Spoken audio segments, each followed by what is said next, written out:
मैं अपनी असफलता से परेशान हो गया हूँ। कुछ लोग ऐसे होते हैं कि सामने वाले से कुछ कह नहीं पाते। उनके मन में लाखों बातें, हजारों विचार उमड़ घुमड़ रहे होते हैं, पर वह तब भी चुप रहते हैं और सोच में डूबे रहते हैं, लेकिन किसी से कुछ नहीं कहते।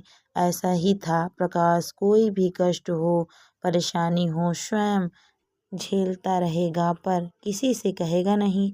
बचपन से उसने अपने पिता को घर चलाने के लिए कड़ी मेहनत करते हुए देखा था और उसकी माँ भी दूसरों के कपड़े सिलकर घर के लिए बहुत मेहनत करती थी।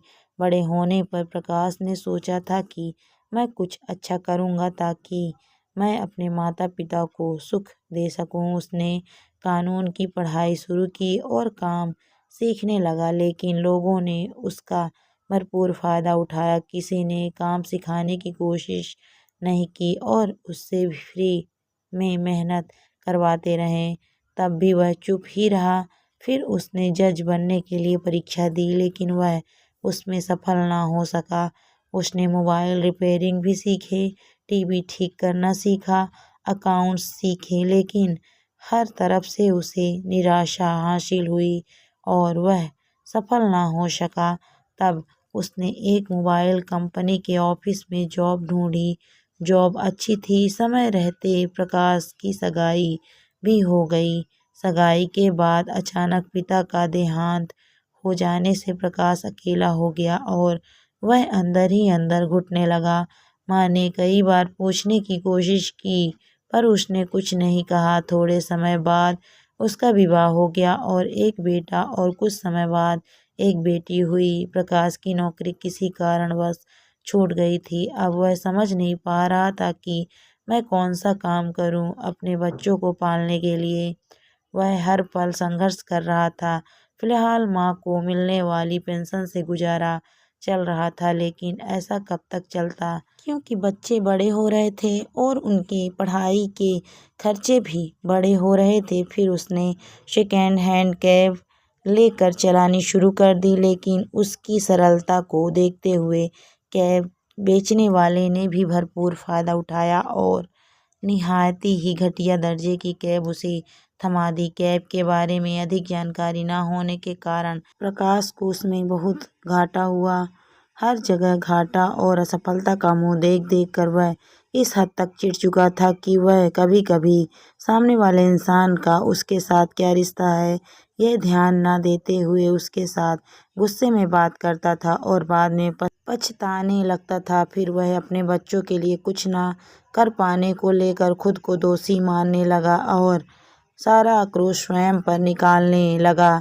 यह सब देखते देखते उसकी माँ और पत्नी बहुत परेशान हो चुके थे। वह उसके मन की हालत अच्छी तरह समझ रहे थे। एक दिन उसकी माँ ने उसे अपने पास बिठाया और कहा, प्रकाश बेटा, ऐसी क्या बात तुम्हें खाए जा रही है कि तुम चुपचाप अकेले कमरे में पड़े रहते हो? ना तुम किसी से बात करते हो, ना अपने मन की बात कहते हो, ना किसी की सुनते हो। ऐसा कब तक चलेगा? जो तुम्हारे मन में है वह खुलकर कहो, ताकि तुम्हारे मन की चिंता दूर हो जाए और तुम अपना तनाव दूर कर सको। अपनी माँ के प्यार भरे शब्द सुनकर प्रकाश फूट फूट कर रो पड़ा और उसने कहा, माँ, मैं किसी पर भी नहीं, सिर्फ अपने ऊपर ही क्रोधित हूँ, क्योंकि मैं अपने बच्चों का पालन ठीक से नहीं कर पा रहा हूँ। मैं तुम्हें भी खर्च के लिए कुछ नहीं दे पा रहा हूँ। मैं सारा आक्रोश स्वयं पर निकालना चाहता हूँ, क्योंकि सारी गलती मेरी है। मैं किसी लायक नहीं हूँ माँ। मेरे साथ ही हर बार गलत क्यों होता है? मेरा साथ भगवान क्यों नहीं देते? सिर्फ मेरी ही किस्मत खराब क्यों है? मैं हर काम पूरा मन लगाकर मेहनत से करता हूँ, लेकिन मुझे पूरा फल नहीं मिलता।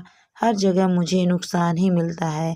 माँ, मैं बहुत परेशान हो चुका हूँ। माँ, ऐसा नहीं सोचते बेटे, तुम ईमानदारी से अपना कर्म करते रहो। जितना मिलता है उसी में भगवान का शुक्रिया अदा करो।